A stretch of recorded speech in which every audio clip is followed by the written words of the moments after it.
Hoje você vai ver o que significa que o homem foi criado dos quatro cantos da terra, como nos ensina o Zohar, a Torá e o Talmud. Eu sou Yair Alon e esse é o Zohar Diário.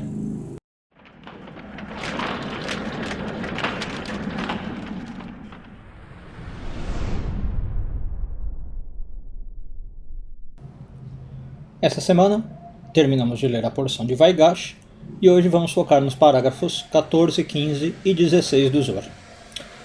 O Zohar fala um pouquinho de como o primeiro homem foi criado, Adão, e como, portanto, todos os homens que vêm depois, seres humanos, são criados mais ou menos no mesmo molde. E o ensinamento fundamental é que o homem foi criado com um pouco de terra das quatro direções do mundo, dos quatro pontos do mundo. Então a gente lê na Bíblia que o homem foi criado da terra, acho que isso todo mundo sabe, mas às vezes a gente imagina o quê? Que Deus pegou um punhado de terra de um só local e formou o homem, né? Soprou na narina dele, deu vida e tal. E o Zohar ensina que não é isso. Deus pegou um de cada canto da terra. Ou seja, o primeiro sentido aqui é que Deus pegou um pouco do norte, um pouco do sul, um pouco do leste, um pouco do oeste.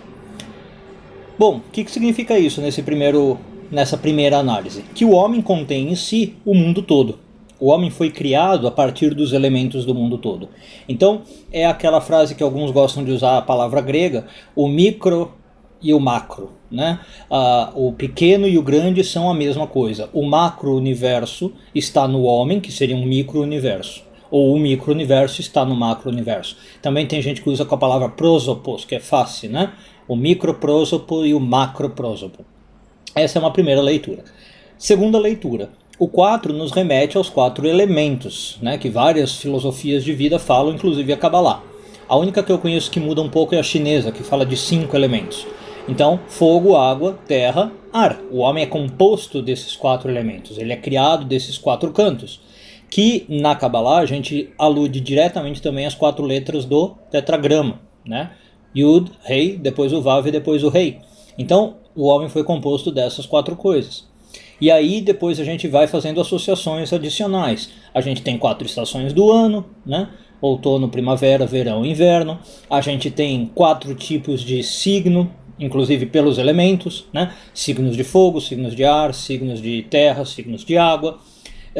A gente tem então 4 quadrantes no zodíaco, né? São 12 signos, cada quadrante ocupando 3 signos, e por aí vai.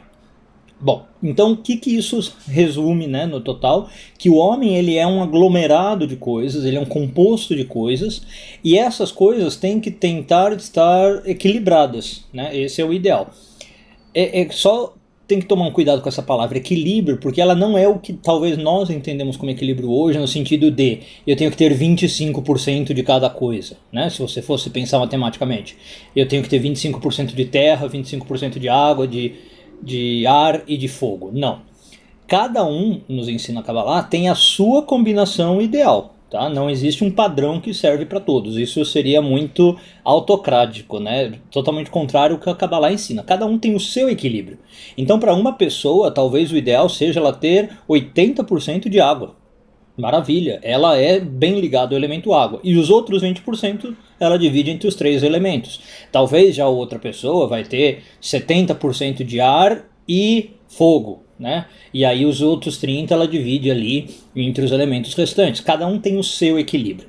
Quando esses desequilíbrios vão surgindo, né, quando eu saio do meu equilíbrio, que é pessoal, eu começo a ter doenças físicas, eu começo a ter problemas espirituais, eu começo a me desconectar da luz, começa a ocorrer um monte de coisa. Por isso que uma das coisas que se faz, né, constantemente na Kabbalah é meditações com o tetragrama.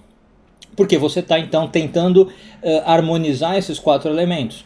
Muitas orações cabalísticas, não sei se vocês já viram Sidur, né, um livro de oração hebraico, às vezes tem o tetragrama assim, a cada linha, né, ou às vezes mesmo dentro de uma letra. Por exemplo, no Shema Israel, para quem já viu, a última letra da palavra Ehad é um Daled, geralmente esse Daled é bem prolongado e embaixo dele tem um tetragrama. Porque quando você fala a frase Shema Israel, ao acabar você quer fazer essa união dos 4 elementos, você quer dar essa harmonizada. E aí, só para encerrar, antes que o vídeo já fique longo demais, o Zohar ensina que para a gente ver como isso acontece, a gente pode olhar qualquer concepção nos dias de hoje, né? Então, como eu falei, isso foi com o primeiro homem, com Adão, incluídos os 4 elementos, E aí alguém poderia falar, bom, então só serve para Adão, né? E todo mundo que veio depois não funciona assim. E o Zohar fala não, ao contrário. Continua valendo, justamente por ter valido para Adão. Por exemplo, o Zohar diz que todo mundo nasce primeiro como um pensamento. O pensamento representa o ar. O que significa isso? Todo mundo nasceu por causa de um desejo sexual dos pais, certo? Esse desejo sexual é o ar, tudo bem? Esse desejo é enviado, segundo a Kabbalah, para as partes baixas. A Kabbalah fala nesses termos, ele sai do cérebro e vai para Yesod, para a parte baixa. Então o homem fica excitado, a mulher fica receptiva, excitada. Esse elemento já é o fogo, né? No momento que o ar desce e vem para as partes baixas, é o fogo.